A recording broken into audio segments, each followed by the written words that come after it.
All right, welcome to another life hack series with me. My name is Joshua Pellicer.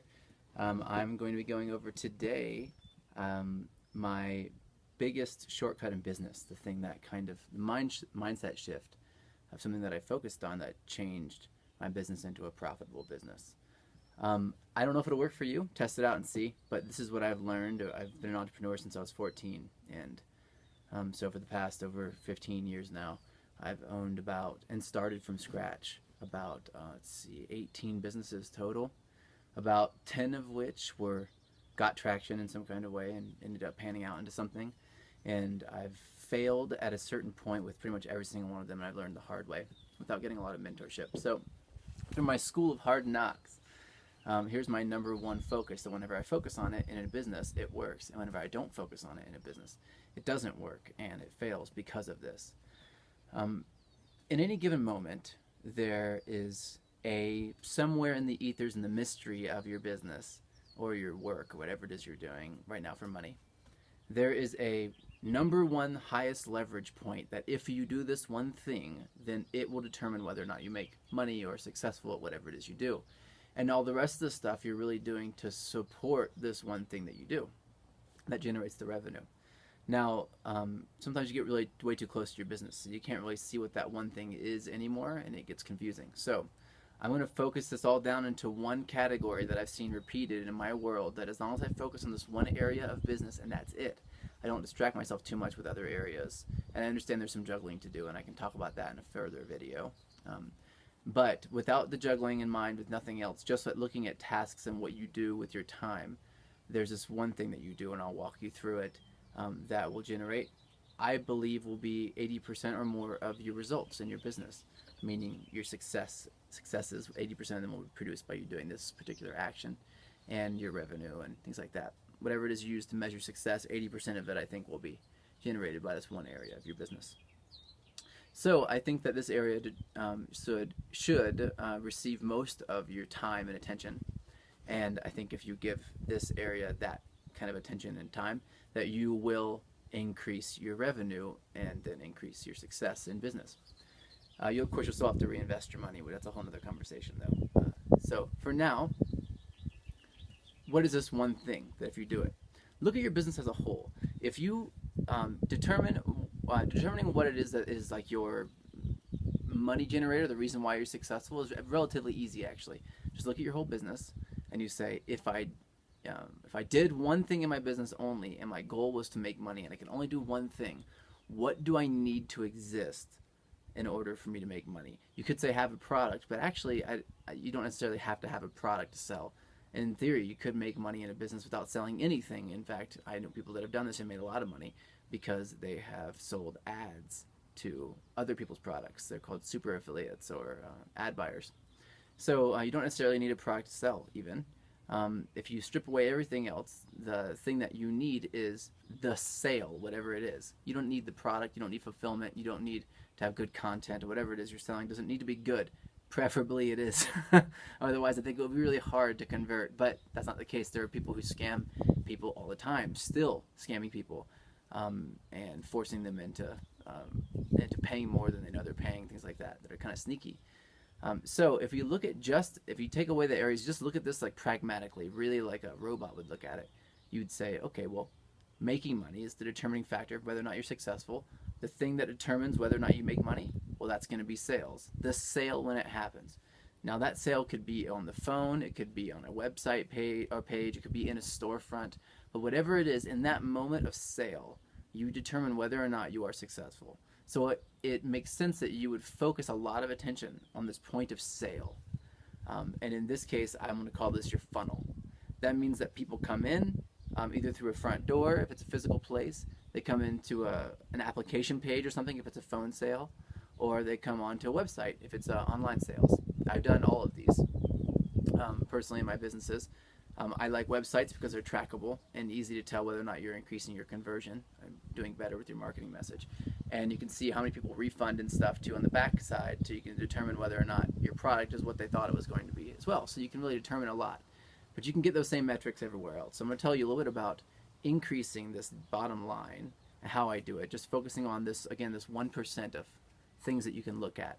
But right here, depending on what your sale is, if it's on phone sales or online or in a storefront, that will determine whether or not, or what kind of focus you're going to be placing. But it's all kind of in the same area.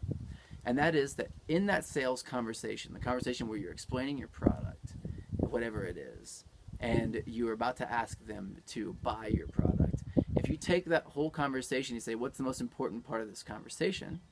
You might say that you could explain your product really well, but if you never ask for the sale, then you don't actually make any money. And you can't really, because you're not asking for the sale. So if you don't ask them for their money, then you're probably not going to get it. You're probably not going to make a sale. So if you, or at least give them the opportunity to buy and tell them it's time, and they can ask their questions, help them through it. So you need that part, but also you can't just ask somebody for their information and money, right? I mean, you have to explain what it is they're buying. To a minimum, you really do have to explain what it is that they're buying, but if you take those two elements and you were to weigh them out, you would need a stronger pitch or like close in your marketing message than you would need of a description of your product, especially if your product is good, because then whenever they get your product, they see it's great, and you can work on the marketing message later. So it seems like there's this one part in the entire sales message that everybody should focus on getting right, and that is the transition from talking about your product to asking for the sale of the product. This was the hardest part for me because I didn't want to ask for the sale. I just wanted to be the content person. But you kind of have to ask for the sale, and you have to tell people how they can buy the product next, like what they do next in order to buy it. So there's a couple of techniques you can use here. I'm just going to give you one. Whether you're on the phone, whether you're writing what's called copywriting, which is where you're writing down written words that make sales on a website or something, or whether you have a storefront or whatever. The transition from talking about the product or whatever to the sale in a storefront, that might be like flipping over a tag or reading something before they flip over the tag and see the price. Or if they're driven to the place by the price, then you're going to be like, so for example, if there's like a sales section and you want one thing to sell more, then you highlight it in another way other than just price. So if you're in a storefront, you do that. If you're on the phone, then it's going to be the part in the conversation where you say, we transfer from talking about their problems that they have and the solution to their problems and stuff to asking them for their credit card, or to mail in a check, whatever it is. And if it's online, it's going to be the point through which you feel like you've described the problems that this person is experiencing well, and the solution to that problem you've given them a little piece of that they can go practice if they want to, and then you offer an opportunity for them to go deeper through written copy. Now there's one technique I use, and I start here whenever I'm writing sales copy. My video that I had wrote a video, a really silly video about a goldfish, and about 3 million people a day were watching it for a while, for months. And so I kind of got a lot of feedback on what it means to write a video, piece of marketing that produces results. And I did a lot of that. I start with one area of the business, and I have a friend who's a great copywriter as well. He's the one who taught me to do this. I think it's really smart. Whenever I'm writing my pitch message, I always start with, unless I get inspired in some other way, I always start with the phrase, "You're at a crossroad right now." That means that I'm starting some transition in the conversation. I start from the point that says, you're at a crossroad right now. You can either do whatever you've always done and get what you've always gotten, or try this new thing and get some new result.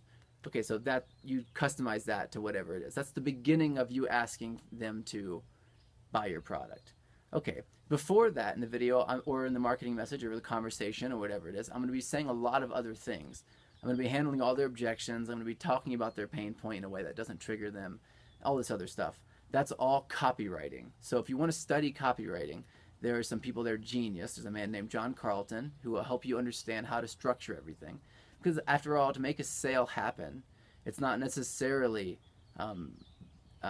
leaning on what you are saying, but more leaning on the order in which you say it. You have to say things in the right order. You don't make it, no one buys it. That's just how it works. And you can have the best product in the universe and no one will buy it because you don't say everything in the right order. So I studied the crap out of this. You can also study neurolinguistic programming. For copywriting, you can study a guy named Carlton. Just look him up online and buy his stuff. He's great. He's probably got one program that'll produce better results than anything else. And then another guy named Benson is the guy who taught me personally as well. He's quite smart when it comes to cutting edge sort of marketing material. And he sort of led me through this Goldfish video process. So you focus on just this one piece. Get this transition down right here.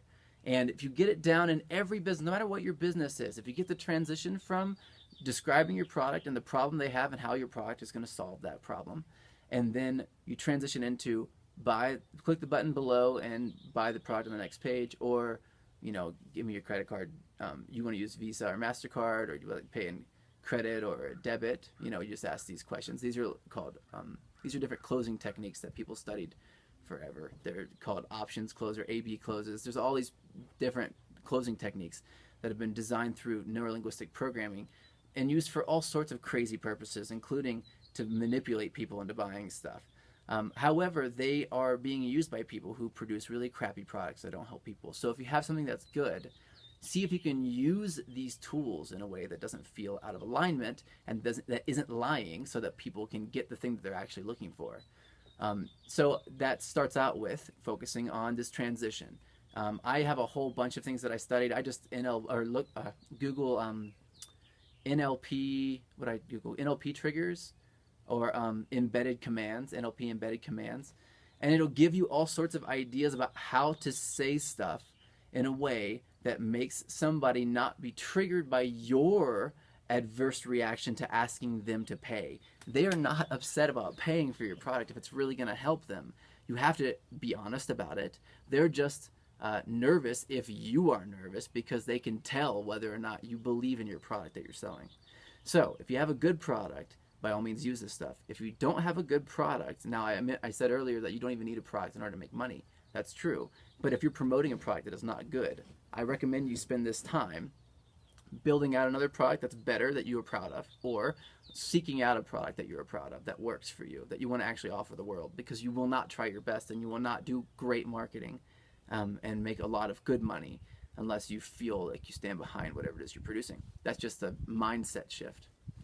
So anyway, if you look at business as a whole, you'd say that success is making money is making sales is the pitch, is copywriting, is writing the message out that makes the conversation turn into a conversion, or a conversation turn into a sale. So anyway, in this area of your business, if you are working on it, you can also use this for anything else. I mean, you can use it for anything in your life to determine the same process that I just did. What's the determining factor of each of these things? To figure out what it is, the one thing that you should focus on. There's a great guy to study, kind of hard to study, named Pareto. He's a mathematician from back in the day, and you can read his stuff about the 80-20 rule, or you can read a book called 80-20 in Sales and Marketing, and just forgetting the guy's name who wrote that book, but he's a genius. So I apologize for forgetting his name, but the book is 80-20 in Sales and Marketing. You can study these kinds of guys for this sort of concept and apply it everywhere else in your life. Also, Tim Ferriss is really big on this. He's kind of the person who turned me on to this in the first place. So I recommend you check out his stuff if you're having the 4-hour work week and things like that. But ultimately, this is the area of business. If I had to tell you to focus on one area of business only, it would be copywriting. It would be learning how to describe this one shift from talking about your product into actually asking them to buy your product. If you get this down and you've rocked it and you know you've got the best possible version of this, then you work your way forward. Like, what do you say before this little message? Before you transition, make sure you describe the product well. Make sure you describe their pain and their challenges well, and that you understand. And you show them that you understand them and that you know how to solve them. So anyway, hope this helps. And if you have any questions, you can comment below. I'm not certain how many people this is going to be relevant to, but I know that there are a lot of opportunities in this hack in other areas of your life, including if you're working for somebody and you're trying to get a leg up on all your employees or something, or not that I really encourage that, to be honest, but if you really just want to do well in your business and secure your job, and that's what you're looking for, then you have to focus on, if there's only 8 hours in a workday, you have to, if you just focus on those 8 hours, on the 20% that you can do that will generate most of the results, then you will be a better employee that produces much more results than the average employee at the place that you work now. So if you're looking for security, this is also the way to get security. And bosses really appreciate typically. People who look to optimize and to do more with less. So check it out. Tell me what you think. And if you have any questions, look forward to the next life hack video. And I'm going to be sort of riffing off of the questions that you guys have and responding. So take care.